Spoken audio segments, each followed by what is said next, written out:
If you plan on starting your mini importation this particular year, or you are a total beginner, you just got right into the mini importation journey, this video is specially made for you. I've personally made this video for my total beginners. This video is like a roadmap or like a welcome rules for my beginners. If you abide by these things that I'm about to tell you, you are going to have a very smooth mini importation journey, because I personally have followed all of these things all of these years, and they have really helped me. So the feedback I'm getting in my DM, I personally made this to address most of the things for my beginners. Okay, so if you're a total beginner, or if today is your very first time of coming across this channel, do well to subscribe on Simply Dorkies channel. I teach you how to start and grow your mini importation business, because this is where you're going to get all of the latest updates when it comes to mini importation. So do well to subscribe. So now let's just get right into the rules. Okay, so rule number 1 is make sure you're using secure mode of payments. Now, whether you're using 1688, you are using Pindodo or Alibaba, any of these platforms, they have their means of payment. You can either use a Visa card or you can use Alipay. These are the ones that mostly we foreigners can actually use. Now, make sure that whatever platform it is that you are using their secure mode of payment. Making payments outside of these platforms means they are not secure mode of payment. Should anything happen, these platforms cannot do anything about it. So make sure you are using the secure mode of payment. Now, one thing that traps a lot of beginners is supplier recommendations. Now, let me talk about this. If you know you cannot take the risk of buying from a recommended supplier or a supplier outside of these platforms, then don't even try it. The reason being that most beginners will contact me and they're like, Dorkie, I just saw this contact, I want to buy from them. I don't know if they are legit. Are they going to scam me? Are they going to do what and what? Now, note that mini importation itself is a risky business. So if you are in it, it means that you need to psych your mind and you need to have that hard heart. Like, you have to harden your heart so that it can be able to contain the shocks that you are going to encounter in mini importation, because there are so many shocks in it, and it is the honest truth. No matter the strategies you put, no matter the things you do, those shocks will always come. Okay, and one of them is suppliers. Let me tell you, you can be working with a supplier for so many years. This supplier can decide one day to smear you pepper, smear you real pepper. You can even visit China and they'll still smear you real pepper. So you just have to psych your mind. Now, whatever suppliers I put on my platform, they are suppliers that I personally use, suppliers that my people personally use, or they are verified suppliers. Okay, but you need to understand that before you use a supplier, you have to psych your own mind that should this supplier scam me, it is not going to affect me. Like, yes, you'll be hurt, but it's like you are not going to go mad. I don't even know how to put it, but you're not going to go mad because a supplier has scammed you. I hope you understand, because anything at all can happen in mini importation. So please, in your mini importation journey, use secure mode of payment.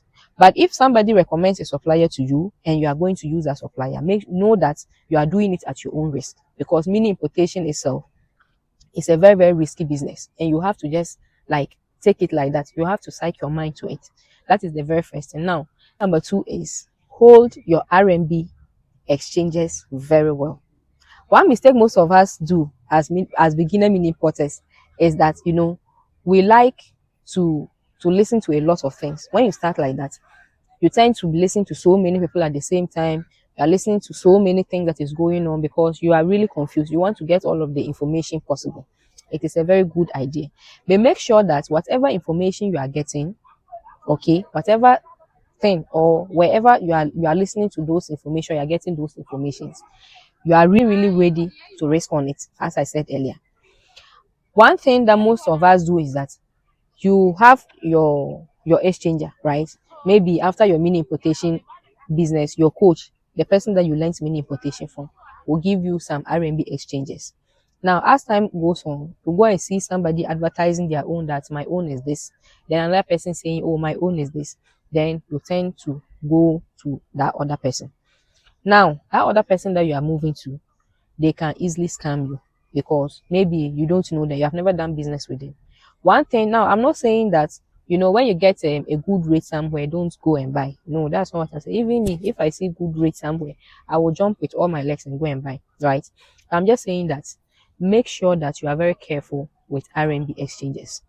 We are not speaking much about RMB scam. Most of the time, we are always focused on suppliers scamming people and all of that. But RMB scam is very, very high. They are scamming a lot of people of their monies every single day, all in the name of I want to exchange RMB for you.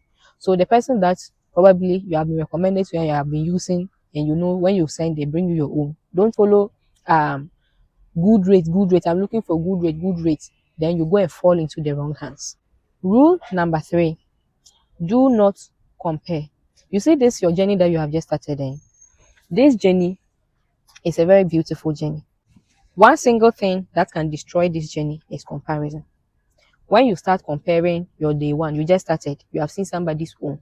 They are bringing in containers, they are unboxing plenty things, they are opening businesses, they are doing this and that. You want to compare today that you are just starting to somebody that have been in the business for 10 years.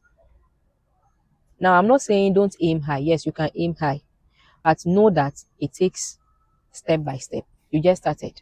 Relax, take it step by step, and you will surely get there. If you start comparing your business as at right now, this beginner stage, with other people's journey, you'll realize that you'll forget the steps or you forget the progress that you are currently having. And since you forget the progress, you don't appreciate the progress. And once you don't appreciate the progress, you don't put in much effort to make that progress work. So it only means that all what you do is you just leave that and you are trying to now live the life of the other person. Meanwhile, where that person is going and your journey, they are totally different directions. Rule number 4 is register your business. Yes, register it. You can be like, Doki, I'm just starting. I just started about 1 month ago. I just started about 2 months ago. I just started about 3 months ago, even 2 weeks ago. Go and register it.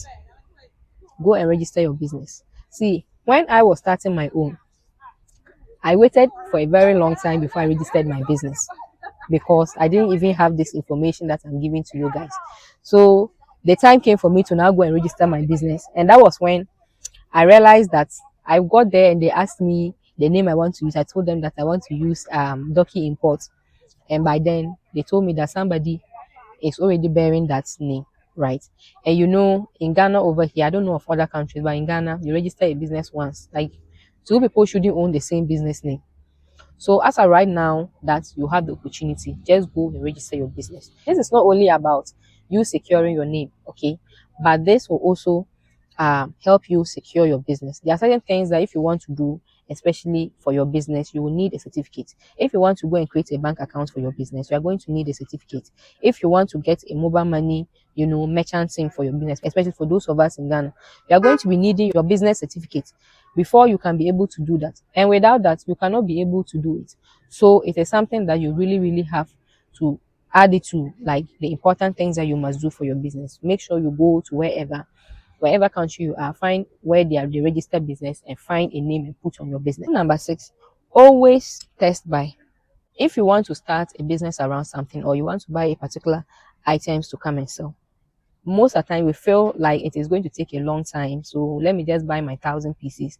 Let me just buy my 100 pieces. Let me just buy my 50 pieces without knowing that anything at all can happen, right? So make sure you get a sample of it. Okay, you can check now, oh, this store, the ratings are good, everything. Until you receive the product, you can't tell.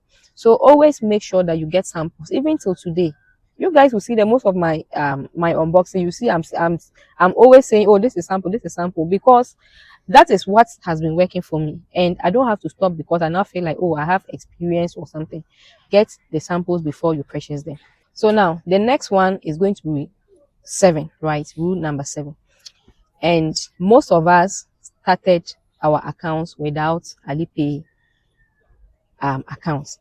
And the reason being that we don't have a travel passport. Go and get yourself a travel passport if you don't have, as a mini importer. If you don't have, go and get a travel passport so that you can get your own Alipay account. In Ghana over here, I think I did mine from home and they delivered it to the house for me. Like, a lot of changes has been done. Now, let me share with you this funny story. So somebody actually joined my mini importation business, my mini importation course. Hey, my mini importation course. So this person joined my course and we started the whole process and everything. And then I realized that she was already having a Alipay.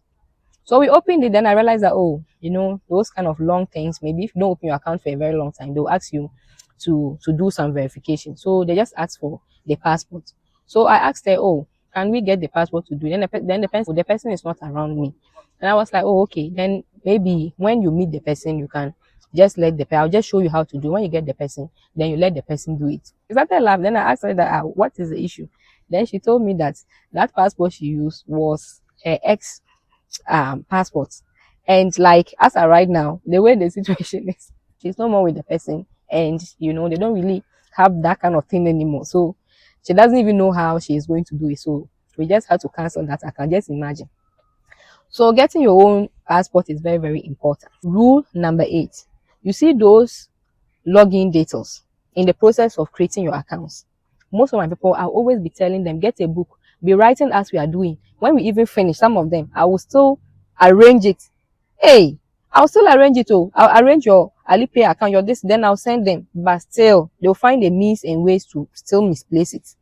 See, guard your login details.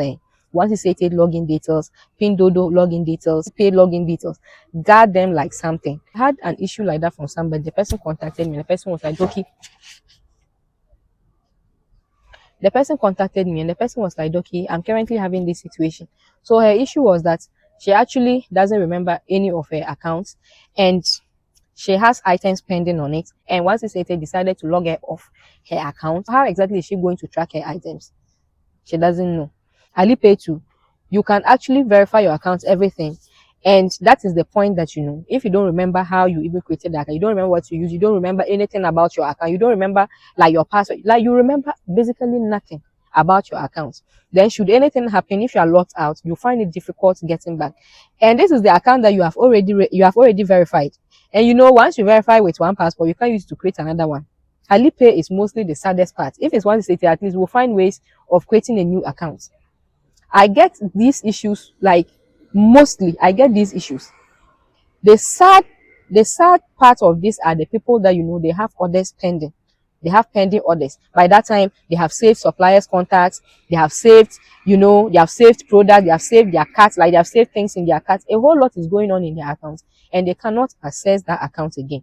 So make sure that you guard your login details like something. Guard your login details. Rule number 9, be careful on these platforms. If I say be careful, I mean make sure you are avoiding overly trendy items, you are avoiding overly cheap items, you are avoiding overstock items that suppliers will be like, buy 100, buy 50 on these platforms. Make sure you are avoiding all of them and you are good to go. I've personally made a video on this where I've mentioned the items, like specific items that you need to avoid. Make sure you find that video. You'll find it on my YouTube channel here. Make sure you find that video and make sure you watch it keenly, and make sure you are avoiding those items that I have placed in that particular video. The rule number 10, which is actually the last but not the least rule, is never give up. Like, it is a command. This one is not even a rule. It is a command. Do not give up. See, this journey you have started in, a whole lot of things are going to happen. Suppliers will disappoint you, shipping companies will disappoint you, you yourself will disappoint yourself, because you do some silly mistakes that you yourself thought that, like, how could I make this mistake? But it is all part of the journey. So that's rule, as I said, it is not even a rule, it is a command. Make sure you don't give up on your mini importation business. Make sure you are striving, no matter what comes your way. Make sure you are striving, no matter what you will go through. Make sure you are striving, no matter what arrows will be shot at you. Make sure you are striving. I hold mini importation courses. If you want to be a part of my mini importation course, or you want to be a part of my community, DM Doki and we are going to talk about that. If you are still not subscribed, please make sure you subscribe to this channel, and I'll be seeing you next time. Bye bye.